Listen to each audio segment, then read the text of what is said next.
So I remember the night before we left, I didn't sleep much at all. And so I got on the plane, I'm tired, and you're nervous and you're anxious and you really don't know what to expect because the NTC is somewhat, again, it's a very focused environment.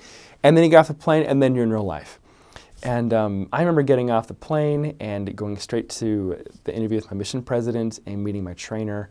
And then remember that evening hopping on my bike, dropping my things off in our apartment, hopping on my bike and taking off and thinking this is it. Like my whole life has led to this, to now. I remember hopping on my bike and taking down like Rosemary Avenue, taking a left and thinking that this is it. I'm on my mission now.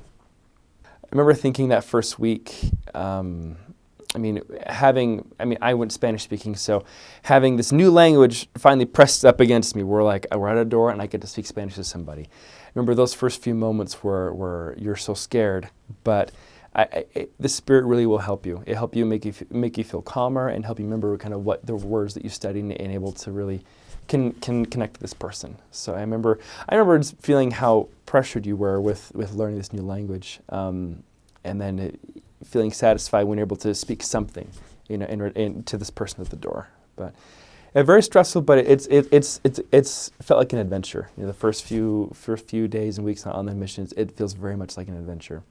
So I served from August of 2008 to August of 2010. So I was there a couple years ago. I was actually there during the time where Proposition 8 was a big issue down there. So I got emails from my parents saying, is it okay? Are you being persecuted against? And to be honest, the population that I worked with really wasn't that invested in the issue. And so I was approached 0 times over Prop 8. I was surprised actually that no one ever approached me about it as a missionary. And I'm obviously a missionary, and I was never approached about it. So I was, again, 2008 to 2010 in Southern California, Spanish speaking. And so I spent most of my time in more, poorer areas, because that's typically where you'll find a higher concentration of Hispanic people. And most were Catholic, either by active practicing Catholic or by tradition.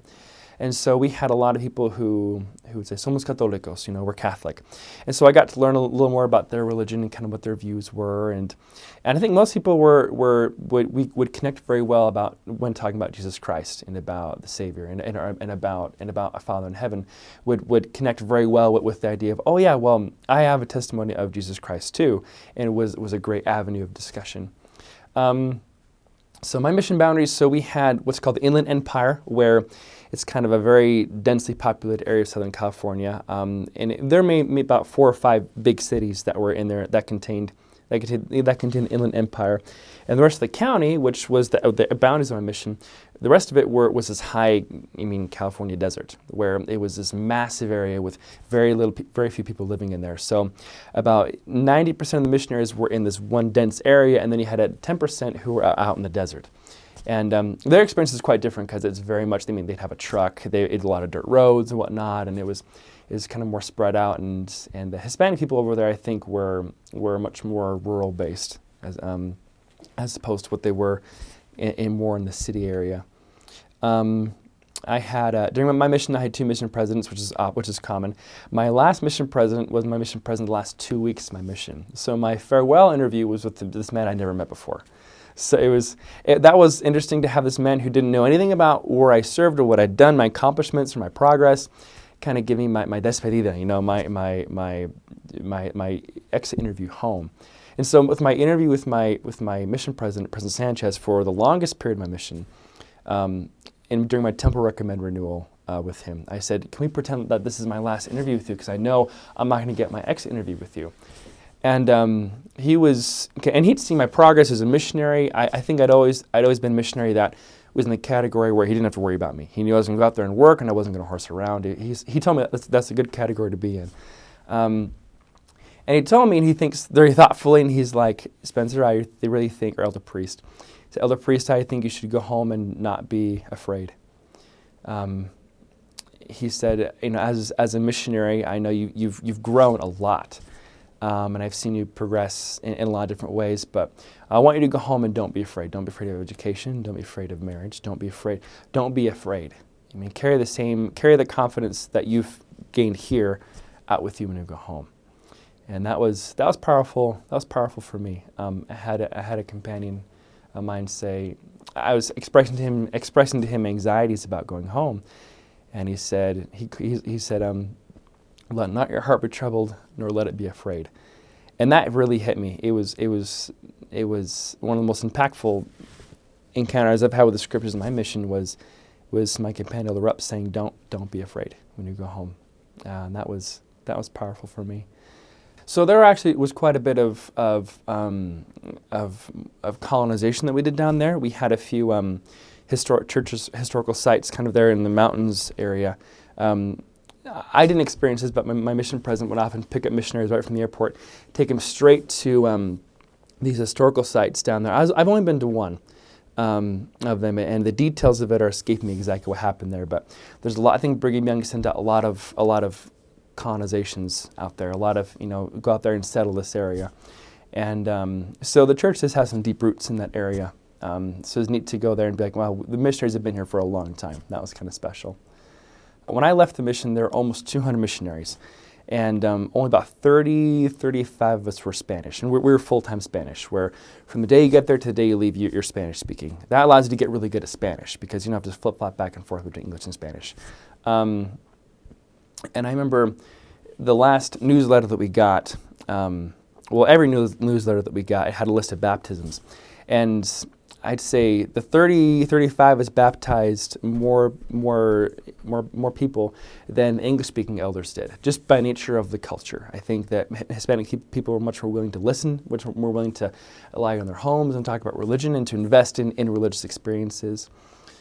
If I were to go back and change one thing, I feel like I worked hard on my mission. I feel like there were companionships that I had that every day was just tremendous. I think every day we worked as hard as we possibly could and spoke to everyone on the street.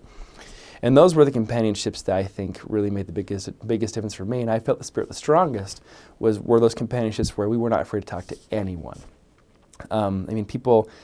People inside their cars, people on bicycles, we'd stop them, and it became so engaging that it just became the most blissful experience I've had. It was a lot of work, but I remember coming home and thinking, this is the greatest thing I've ever done. It's hard to articulate. It's hard to articulate those feelings that you get as a missionary, that satisfaction that you feel like there's nothing better I could do with my life right now than to testify the Book of Mormon and of Jesus Christ and of this restoration of the church. It is difficult to describe. So my first area was in Fontana, and I was there for 2 transfers for 4 months with Elder Harvey, my trainer. I was there for 3 transfers with my trainer and my follow-up trainer. I went to Rialto, and I was in the Rialto in various areas for a solid 12 months of my mission. I had a solid 12 months where I was in the same ward. I was in different areas, but I was in the same ward. So I had members of the ward, Elder Priest, and I would have companions that would change all the time, so they never learned who my companions were because I was always there. Elder Priest y su compañero, like they would never know my companion's name. So I was in. So that was very special for me, is to serve in one ward in one city for a full 12 months, where I got to really know the city and feel connected to it. That was my mission, was in Rialto. I had one stint in the city of San Bernardino, where I was there for, I think, 2 transfers.